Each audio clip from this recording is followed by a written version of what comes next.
never expected one sarcastic joke to rewrite my entire future.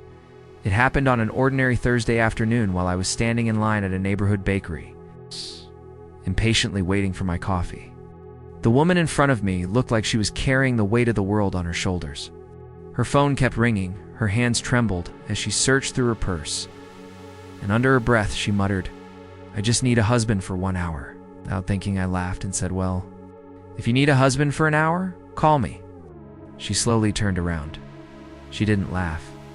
Instead, she stared into my eyes for a few long seconds before quietly saying, "Tomorrow, 10 o'clock? If you're serious, you might save my daughter's future." That moment, I thought she was joking. I had no idea that saying yes would uncover a family's secret, test everything I believed about trust, and lead me to the kind of love neither of us had been looking for. I barely slept that night. Not because I believed I'd actually hear from the woman at the bakery, but because her expression stayed with me. She hadn't looked embarrassed when she said those words. She'd looked desperate. At exactly 9:42 the next morning, my phone buzzed. Unknown number. "This is Nora, the bakery. If your offer wasn't just a joke, please meet me at the Jefferson County Courthouse at 10. I'll explain everything there." I stared at the message for a full minute. Every sensible instinct told me to ignore it. Instead, I grabbed my keys. When I arrived, Nora was already waiting on the courthouse steps. She looked different without the rushed panic from yesterday. Her chestnut hair was tied into a loose ponytail. She wore a navy blazer that made her seem more confident than she probably felt. But the dark circles beneath her eyes told another story. "You actually came," she said, sounding almost surprised. I guess I did. A few awkward seconds. Neither of us spoke. Finally, she took a deep breath. "My father died 3 months ago. I'm sorry." "Thank you." He owned a small vineyard outside Lexington. Nothing huge, but it had been in our family for generations. I nodded, unsure where this was going. "He left a trust for my daughter, Lily." Sounds like a good thing. It would be, except for one condition. She looked away before continuing. "The trustee is my father's older brother.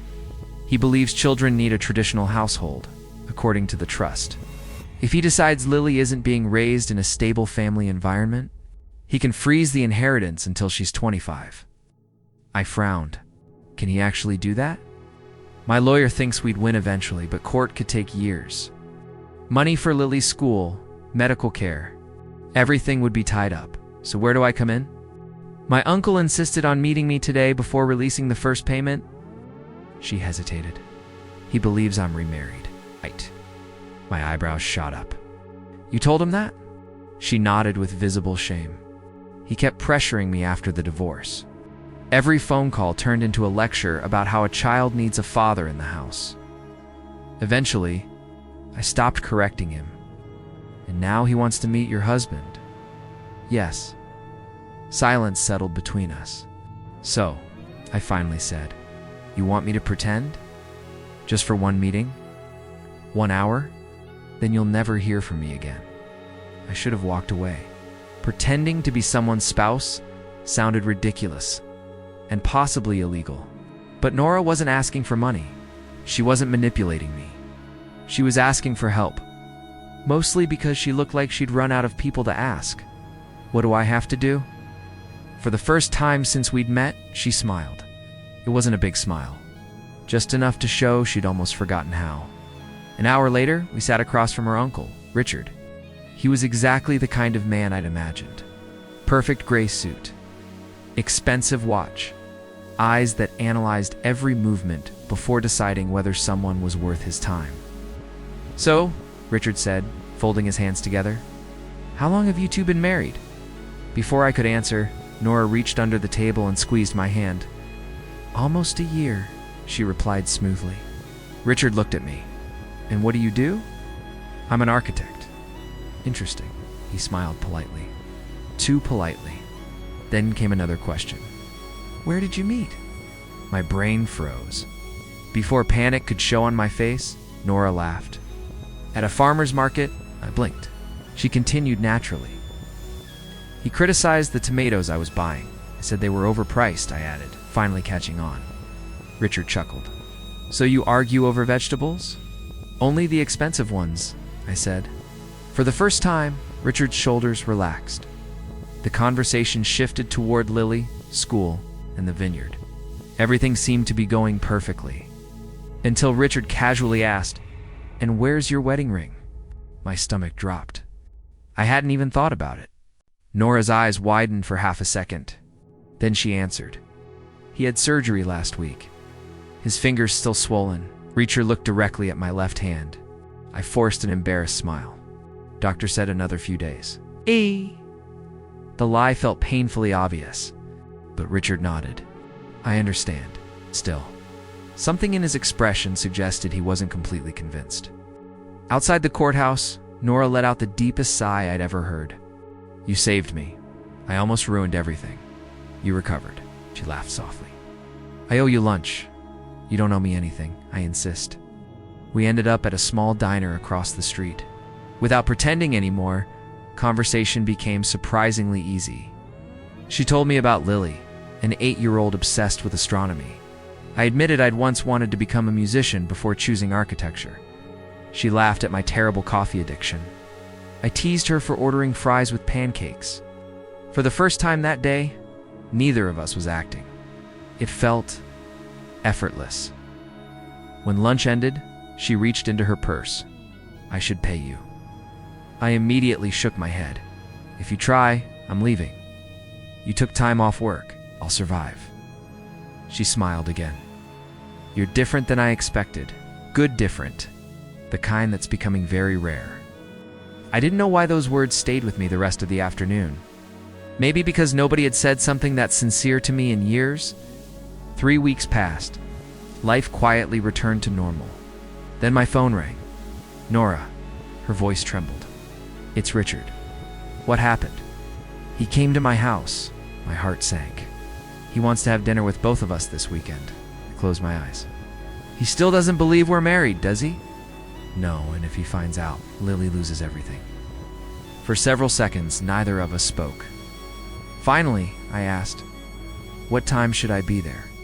She didn't answer immediately. Instead, she whispered something that caught me completely off guard. I hate that the only time I feel like I can breathe is when you're pretending to be my husband.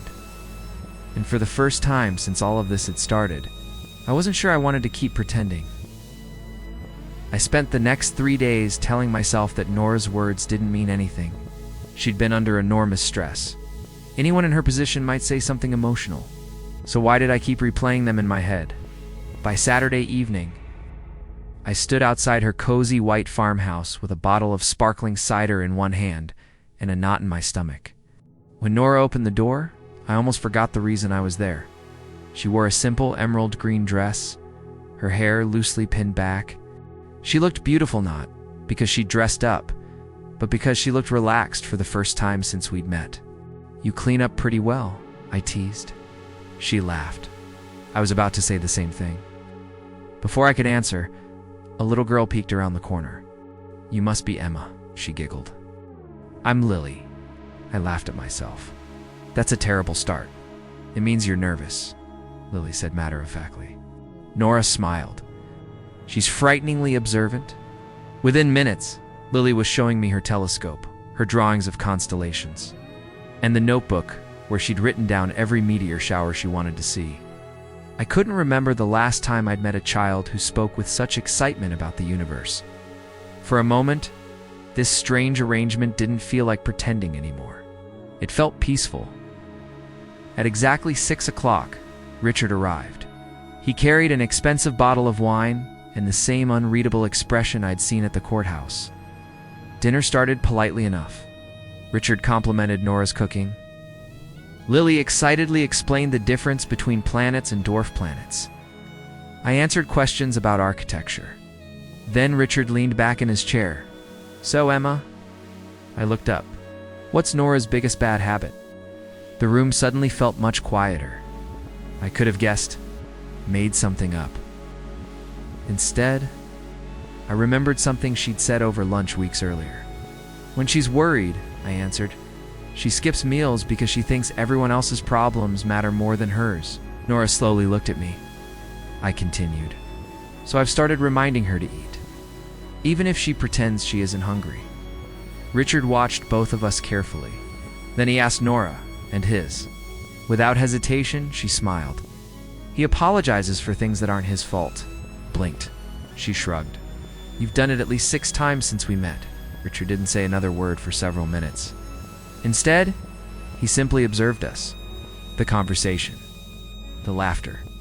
The easy way Lily naturally reached for my hand while explaining a science project. None of us had planned those little moments. They just happened. As Richard prepared to leave, he asked if we could speak privately on the porch. Cold evening air surrounded us. He looked out across the fields before finally speaking. You know, I've been married twice. I hadn't expected that. My first marriage looked perfect. He smiled sadly. It wasn't. My second looked like complete chaos. He laughed softly. But that's the one that lasted 28 years. I stayed quiet. He turned toward me. I knew you weren't married the moment I met you. Every muscle in my body tightened. I saw the hesitation. So, why didn't you expose us? Because I wanted to understand why a complete stranger would risk looking foolish for someone else's child. I didn't know what to say. Richard nodded toward the house. I've watched you tonight, he smiled. You may not have started as Lily's family, but families aren't created by paperwork. They're created by showing up. He placed a hand on my shoulder. The trust will be released Monday morning. Relief hit me so suddenly I almost cried. Thank you. No, shook his head. Thank you. For reminding an old man that love doesn't always arrive the way we expect. When Richard drove away, I stood on the porch staring at the empty road. Nora quietly joined me. So, I guess the pretending is over, I nodded. I guess it is. Neither of us moved. Finally, she whispered, I'm going to miss my fake husband. I laughed. I'm going to miss my fake wife. Silence again. Comfortable this time. Then Lily opened the front door. So, we both turned. Does this mean you're never coming back? Her small voice carried more fear than she'd intended. I knelt beside her. If your mom wants me around? I looked at Nora. I'd like to come back. Nora's eyes filled with tears. You know, she said softly, we've spent weeks pretending to be something we weren't. She stepped closer. What if we stopped pretending? I searched her face. There was no panic anymore. No desperation. Just honesty. I like that. Very gently, she reached for my hand. This time, neither of us was acting. A year later, we stood beneath the oak tree behind the vineyard. Only this time, there were real wedding rings. Real vows. Real promises.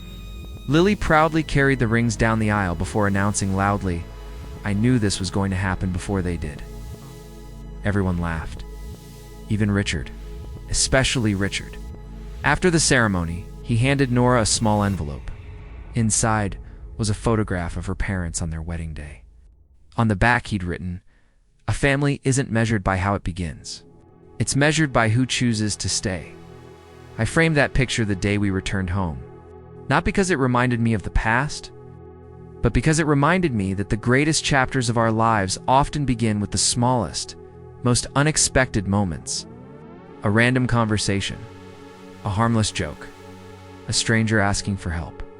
I once joked, if you need a husband for an hour, call me. I thought I was offering 60 minutes of my time. Instead, life gave me forever. If this story touched your heart, don't forget to like, subscribe, and share. See you in the next story.